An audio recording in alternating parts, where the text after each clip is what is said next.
Tantissimo, sono felice di parteciparvi, che guarda al futuro, guarda alla sostenibilità, all'innovazione, alla capacità di tanti giovani agricoltori di guardare al futuro, e oggi per questo vengono premiati. Credo sia un messaggio importante che dobbiamo dare, perché ciascuno nel proprio ambito ha la necessità di innovare e di farlo soprattutto nel rispetto dell'ambiente e soprattutto nel rispetto di questa straordinaria terra che ha ancora tanto da raccontare. L'agricoltura è il settore primario, ma è anche sociale, multifunzionalità,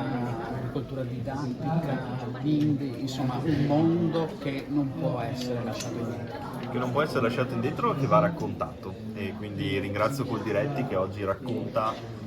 in un'area tra l'altro straordinaria questa storia e queste storie meravigliose. Ce ne sono tantissime, e credo che